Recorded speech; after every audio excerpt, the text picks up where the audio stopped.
네, 두 분과 함께합니다. 홍익표 전 민주당 의원 모셨습니다. 어서 오세요. 네, 반갑습니다. 오신환 전 국민의힘 의원 모셨습니다. 어서 오세요. 네, 안녕하세요. 오늘은 여쭐 게 많으니까 좀 빨리빨리 가겠습니다. 일단 이거부터 오로지 정치적 측면으로 한정을 해서 자, 종묘 논란, 종묘 앞 고층 빌딩 논란이 지방선거를 앞둔 오세훈 서울시장에게 득일까요, 실일까요? 오로지 정치적 측면만 놓고 머리.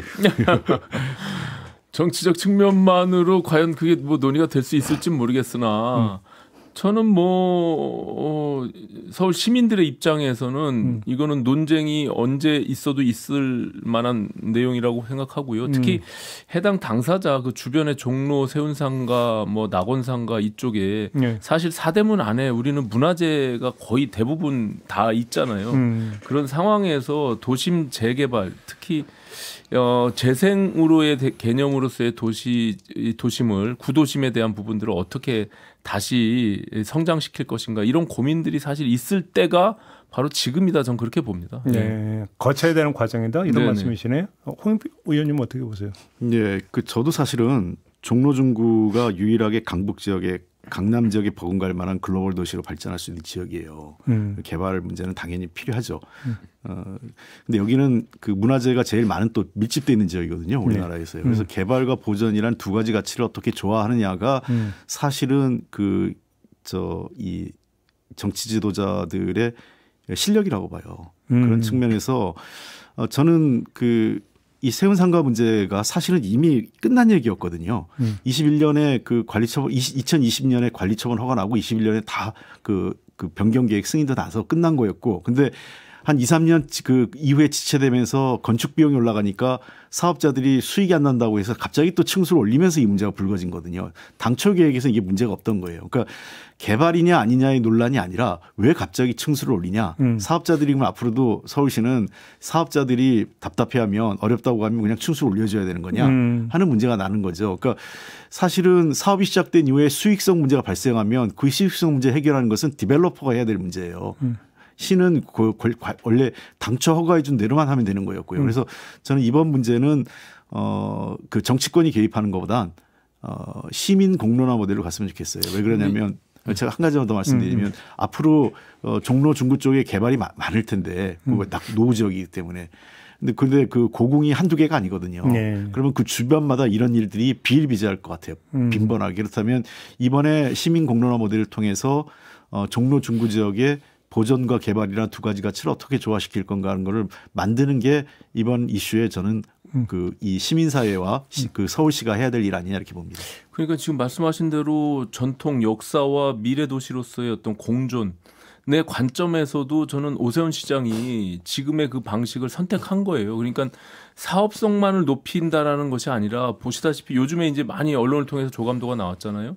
그 녹지축이라고 하는 종묘 정전에서부터 남산까지의 그 100m 폭의 녹지축을 만들어내기 위한 여러 가지 그 양옆에서의 어떤 사업 개발 이익들을 공공에서 환수받겠다는 거거든요. 그걸로 하지 않으면 서울 시민들의 세금으로 1조 5천억을 들여서 그 녹지축을 만들 수가 없거든요. 네. 그거는 시민들의 품에 돌아가는 것이고 또 종묘의 입장에서 봐서도 정면으로 남산을 바라보는 그런 상징적 의미가 있기 때문에 오히려 양쪽이 공존하는 그런 사업이다라고 바라본 겁니다. 예. 그러니까 제가 지금 좀 전에 질문을 드리면서 오로지 정치적 측면으로 한정을 해서 질문을 드린 이유가 바로 여기에 있는데 지금 찬반이 갈리잖아요. 정책 사안이잖아요. 사실은 정책 사안에서는 올로와 나싱이 아니거든요. 맞아요. 찬반이 갈리다 보니까 결국은 그게 노이즈 차원이라도 노이즈 마케팅이 되는 거 아니냐. 오세훈 시장 측에서 이렇게 생각할 수 있는 거 아니냐 해서 한번 여쭤봤던 거예요. 아니 근데 그 노이즈를 사실 오세훈 시장이 자초한 게 아니라 김민석 총리나 국가유산청장이나 아니면 또 문체부 장관까지 나서서 지금 오히려 시비를 걸고 있는 거거든요. 왜냐하면 권한 밖의 일을 지금 계속 주장하고 있는 거거든요. 100m 이내에 그 양각 규정이라고 하는 그 문화재 보존 지역을 벗어난 180m 내에서 하고 있는 개발 행위의 권한은 지자체 장이 갖고 있는 것이거든요. 근데 그거를 가지고 계속 시비를 붙으니까 이런 지금 말씀하신 대로 노이즈 마케팅이 생길 수밖에 없는 지금 상황이 벌어지고 있는 것이죠. 예. 저는 아까 말씀드린 것처럼 원래 계획에서 변경됐기 때문에 문제라는 거거든요. 그러니까 원인 제공을 오세훈 시장이 한 거예요. 그러니까 그럼 오세훈 시장이 왜 이랬을까? 이게 뭐 과거에도 서울시청사 관련된 문제에서도 1기 때 2기 도전할 때 이런 비슷한 사례가 있었어요. 이런 논란을 초래한 사례가. 네네네. 저는 일종의 노이즈 마케팅이 있다 이렇게 보고 있습니다. 오세훈 시장 입장에서는 나쁘지 않다. 특히 그 사람의 욕망이라는 것이 뭐 다 나쁜 건 아니잖아요. 그러니까 종로 중구 지역이 과거 우리나라에서 제일 4대문 안에 중심 지역이었는데 노후되면서 강남 뭐 서초는 물론이고 주변에 용산, 성동, 마포보다 훨씬 활력이 떨어지는 도시로 지금 간단 말이에요. 그러니까 그리고 인구가 계속 줄고. 그러니까 이게 그 도쿄나 이런 그 미드타운 개발을 보면 복합타운을 해서 이 사람이 사는 그러니까 정주 공간하고 같이 상업지구로 개발을 해야 된다는 이슈가 있는 건 맞아요. 그런 욕구도 있고. 그런 이제 오세훈 시장은 잘 알고 파고 들어간 거죠. 저는 약간 민주당에서 이 문제를 개발이냐 아니냐는 문제보다는 어떤 개발을 할 거냐는 가야 돼요. 지금 의원님이 계속 말씀해 주시는 게 제가 볼 때는 정부 여당이 타격 지점을 잘못 잡고 있다. 이걸 지적하시는 것 같아요. 뭐냐면 고층 빌딩을 세울 거냐 말 거냐의 문제가 아니라 왜 변경했느냐. 요걸 때려야 된다. 지금 그러니까 그 변경이요. 그 녹지축이라는 것이 없었던 옛날에 아니거든요. 근데 오세훈 시장 입장에서는 종묘도 그렇고 우리 미래 도시로서의 서울의 모습이 남산까지의 녹지축을 만드는 것이 청계천 복원 때 반대했던 민주당의 논리대로 지금 청계천을 많은 시민들이 찾고 있잖아요. 오세훈 시장은 거기에 의미를 부여하고 있는 것이고 그걸 하기 위해서 변경하면서 그 개발 이익에 대한 것들을 환수해야 되니까 우리가 그것을 가져온 것이거든요. 근데 그것에 대해서 만약에 녹지축을 만드는 것이 그럼 불필요하다. 과거처럼 세운상가도 그 낮은 층수로 다 빽빽하게 그런 건물을 만들 것이냐. 정전에서 종묘에서 바라봤을 때 남산을 바라볼 수 없게 되거든요. 그렇게 되면 이제 그런 논쟁으로 가게 되면 사실상 저는 오세훈 시장이 팩트적 측면에서 보면은 분리할 것이 전혀 없다 이렇게 보고 있습니다. 예. 근데 제가 자꾸 오 시장님도 해외 사례 많이 얘기하니까 해외 가 보면요 적정 그 고도라는 걸 유지해요. 그러니까 뭐 파리에 있는 릭상부르 그 공원 주변이라든지 또 베르사유 궁전인데라든지 또 루브르 박물관인데든지 보면 거기에 초고층 건물을 밀어넣지는 않아요. 그러니까 적정 건물의 높이라는 게 있어요. 주변 공간에 맞게. 제가 오 시장의 대표적인 실패 사례로 얘기하는 게 DDP예요. 동대문에. 왜냐하면 동대문에 DDP가 왜 들어갔냐는 거예요. 거기가 저는 DDP 자체는 아주 좋은 그 세계적인 건축가인 거지만 그 주변 시장의 공간 구성하고 맞지 않는 구성이었어요. 그래서 튄다. 그 DDP가 지금 어떻게 활용되는지 한번 보시면 알 거예요. 거의 뭐 엉망이에요. 제대로 활용을 못 하고 있어요. 그 좋은 공간을. 그러니까 저는 아무리 좋은 것이라도 그 공간의 구성과 주변 환경을 잘 고려해야 된다라는 거예요. 그리고 이 논쟁이 저는 제발 개발이냐 아니냐가 아니라 어떤 개발을 할 것이고 개발과 보존이라는 두 가지 가치를 어떻게 조화롭게 할 거냐라는 논쟁을 아니죠. 한 가지 좀 바로잡을 거는 DDP에 대한 활용은요. 사실 지금 1년 365일 꽉 차 있어요. 지금 빌릴 수가 없을 정도고 지금 1,500억 정도의 이익을 지금 내고 있는 거기 못 들어가서 안달인 그런 공간인데 그것을 지금 완전히 지금 지금 무용지물처럼 얘기하는 것은 두 분이 말씀하신 그 DDP가 그 옛날 동대문 공장 자리에 그게 그 그러니까 비행체처럼 이렇게 돼 있는 주변의 어떤 환경하고 어울리느냐에 대한 여부는 저는 뭐 그거는 있을 수 있다고 보는데 지금 DDP 자체를 활용하는 것은 굉장히 성공적이다. 이렇게 저는 봅니다. 몇 차례 가봤는데요. 어쨌든 저는 그 DDP 자리에 원래 동대문 야구장을 동구장으로 만들었었어야 돼요. 근데 그걸 놓친 거죠. 그 야구인들의 수건 사업이었거든요. 알겠습니다. 여기서 요거는 하겠는데 하여간 두 분의 근데 공통점은 노이즈 마케팅 측면이 있다. 요거는 공통된 것 같습니다. 그 정도로 하고요. 저희도 이거 본방에서 많이 다뤘으니까 압축적으로 진행만 뽑아서 한번 좀 얘기를 해봅시다. 그 대장동 항소 포기를 둘러싼 논란, 과정, 배경으로 한정을 해서 자 우리 오신환 의원님의 진단은 어떻습니까? 저는 결국에 외압에 의한 검찰이 스스로 자살한 행위다 이렇게 생각합니다. 특히 이제 지금 뭐 노만석 검찰총장 대행이나 중앙지검 정진우 중앙지검장의 그 표현들이 지금 다 언론을 통해서 나오고 있는데요. 그런 과정에서 결국에는 정성호 법무장관이 사실은 오히려 법률이 구성하고 있는 수사 지휘권을 오히려 썼더라면 오히려 이런 논란이 없었을 것 같아요. 근데 차관을 통해서 오히려 신중하게 판단하라고 하는 것이 전혀 그것이 수사 지휘가 아닌 그냥 하나의 조율하는 의견이었다라고 주장하는 것은 좀 납득이 가지 않고요. 네. 오히려 거기에 굴복해서 당연히 해야 될 항소를 포기한 그럼으로 인해서 대장동 일당의 그 잡범들에게 7,400억 원에 대한 것들이 환수하지 못하게 이를 자초하게 된 매우 중대한 일이다. 저는 그렇게 생각합니다. 예.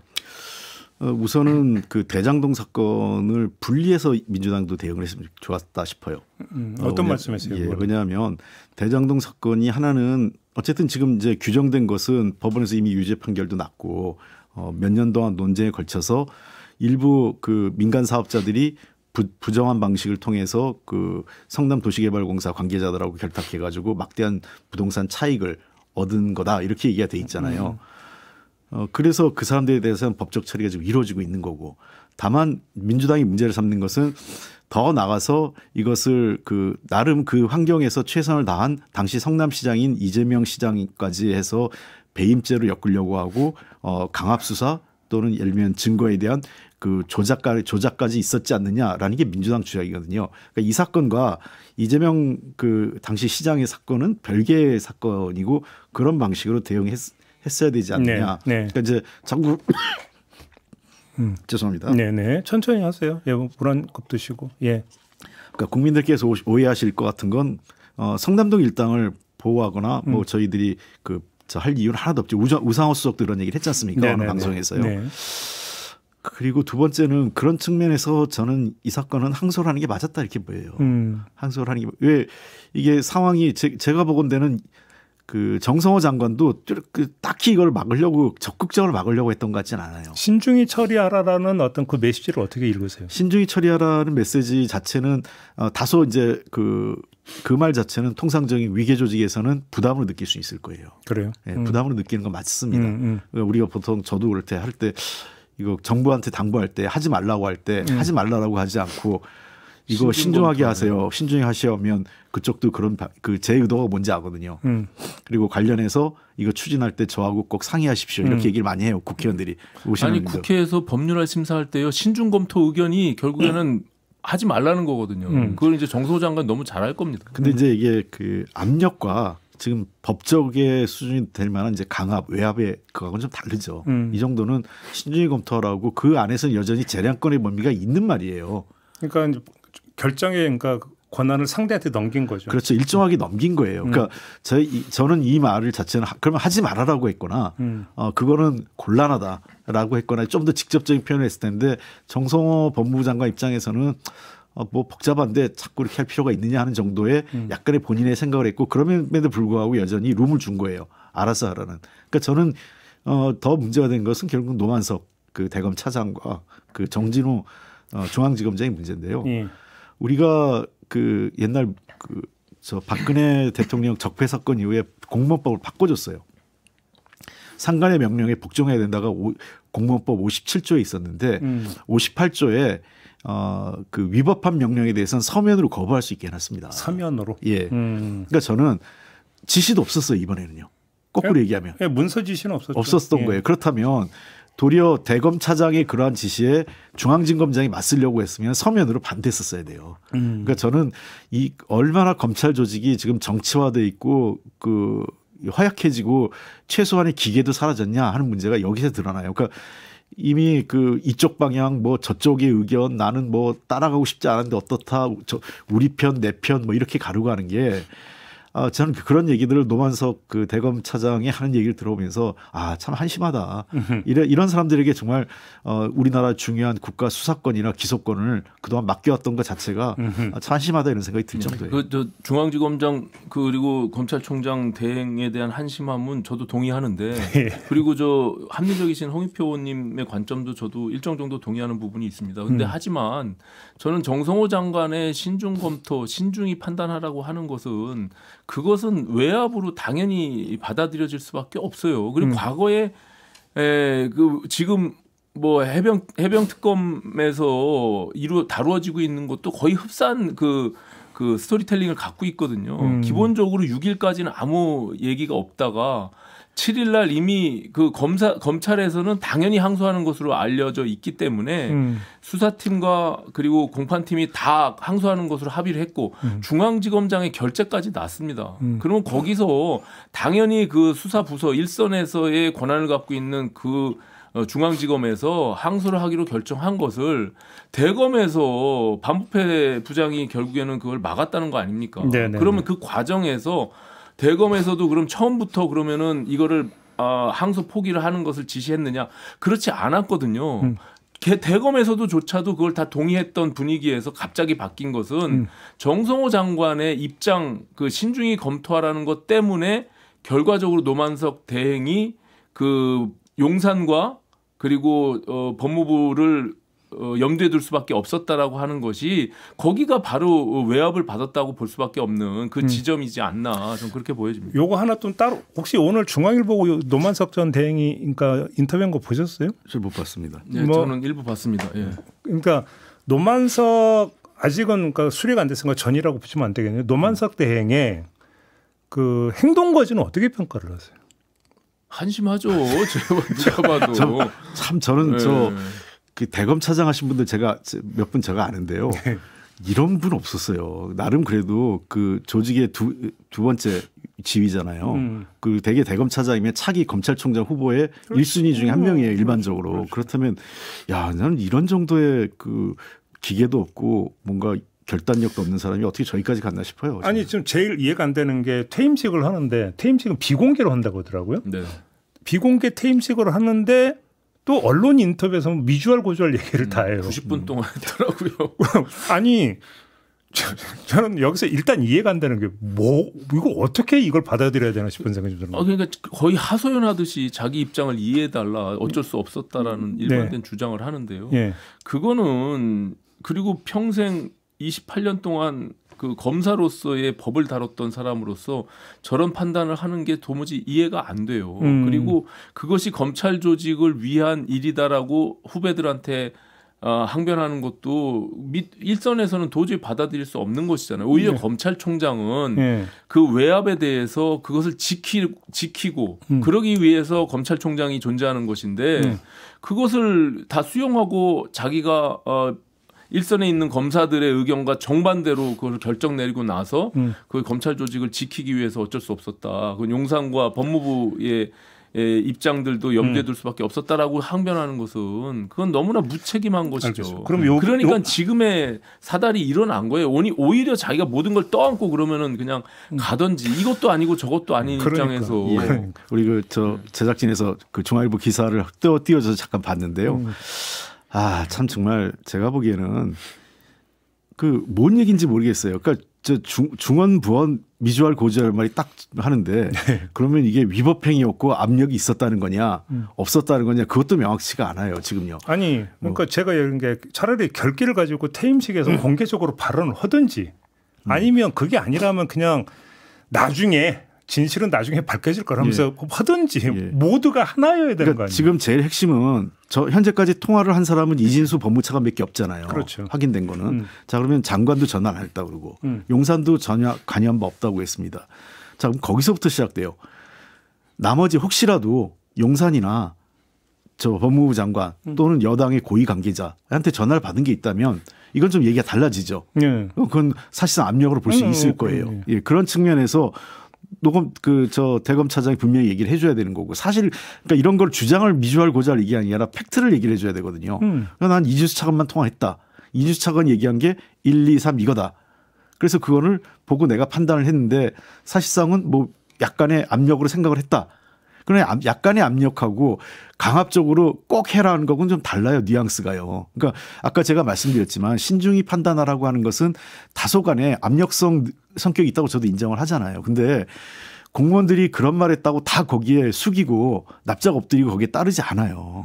아니 그러니까는 지금 결과적으로 대검까지 중앙지검 대검까지 항소를 해야 된다라고 의사결정이 이미 돼 있는 컨센서스 안에서 갑자기 반대로 포기를 했잖아요. 그 과정에서 이진수 차관의 전화 통화가 있었던 거거든요. 그럼 이진수 차관은 누군가의 의견을 전달한 거겠죠.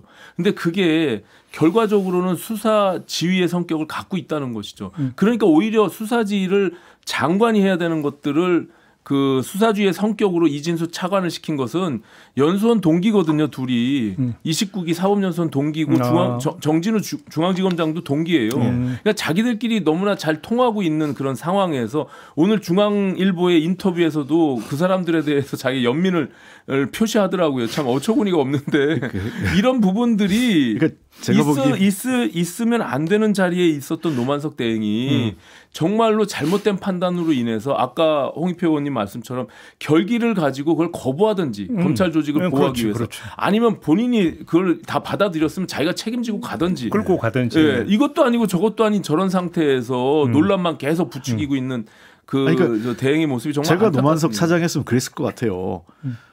이거 이런 식으로 제가 정리 못합니다. 그렇다고 검찰 조직이 들고 일어날 가능성이 높아서요. 아예 그렇게 하려면 장관의 수사지휘권이 필요합니다. 정식으로 문서로 지휘해 주세요. 라거나 알겠습니다.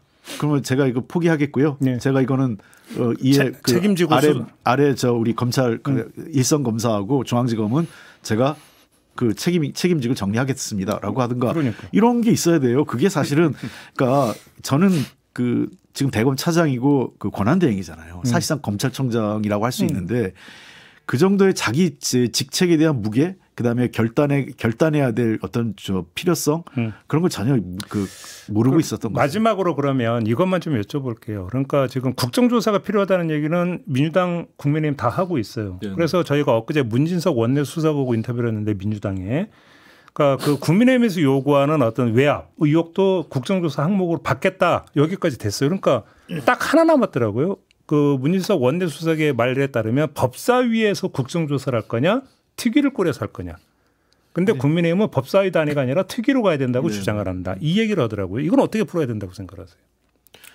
그거는 뭐 기술적인 문제니까. 만약에 왜 그러냐면 특위를 주장하는 게 그러면 여야 동수로 구성이 돼야 되기 때문에 발언권이 달라진다 이거죠. 아니요. 특위도 여야 동수로 안 됩니다. 그거는 이제 합의하기 나름이니까. 합의하기 나름인데요. 문진석 원내 수석은 그렇게 얘기하죠. 아니에요.